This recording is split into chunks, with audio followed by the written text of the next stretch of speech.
Écoute, vas-y, dis-moi ce que tu penses de moi, allez.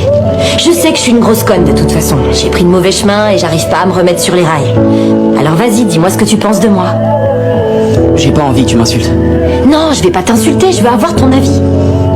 Je te le promets, dis-moi ce que tu penses, allez. Quand on te regarde, on se dit que t'es courageuse et sûre de toi.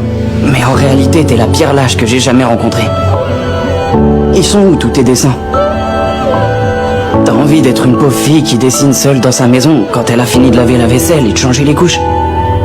Est-ce que t'es capable de tenir tête à tes parents et de leur dire que tu veux étudier le graphisme? Bien sûr que non. Et puis avec Karem, c'est pareil. Quoi? Je vois clair dans ton jeu. T'affrontes pas tes problèmes. Toi, tu préfères les fuir. Non, c'est pas vrai, au contraire. D'accord, si tu le dis. Allez, vas-y, continue. Tu choisis jamais rien, tu suis ce qu'on t'impose. Le choix des autres. Toute ta vie tourne autour de ce que les gens pensent. T'enterres tes envies. T'as même renoncé au métier de tes rêves, à la personne que tu aimerais être. T'as tiré un trait sur tout ça. Mais ça te dérange pas tant que tu passes pour une meuf cool. Tu vis dans le regard des autres et pour moi c'est une preuve de lâcheté. Et puis il y a ton délire avec ton poids. T'as décidé de te priver de manger et d'être affamé en permanence. J'ai pas envie de parler de ça, c'est bon.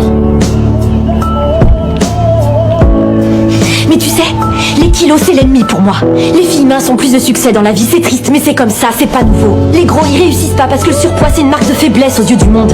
Quand on voit quelqu'un de gros, on pense tout de suite, regarde ça, encore un qui est pas capable d'arrêter de se goinfrer. Oui bon, peut-être pas les hommes, mais si une femme est grosse, elle est plus considérée comme une femme digne de ce nom. Faut être mince pour avoir un impact sur la société, sinon on compte pour rien. Ouais, peut-être, mais ça s'applique qu'au lycée ta théorie. Dans le monde réel, c'est pas du tout ce qui compte. Si quelqu'un remporte un prix Nobel, personne s'intéresse à son poids ou à ses muscles, tout le monde s'en branle. Celui qui inventera la fusion froide, même s'il fait 300 kilos, ça sera une star. T'es pas une vache, on s'en fout de ton poids. Au fond, t'es qu'une lâche qui a pas confiance en elle. Faut dire que la lâcheté tu connais bien, tu l'as embrassée, Izzy ou pas? Non.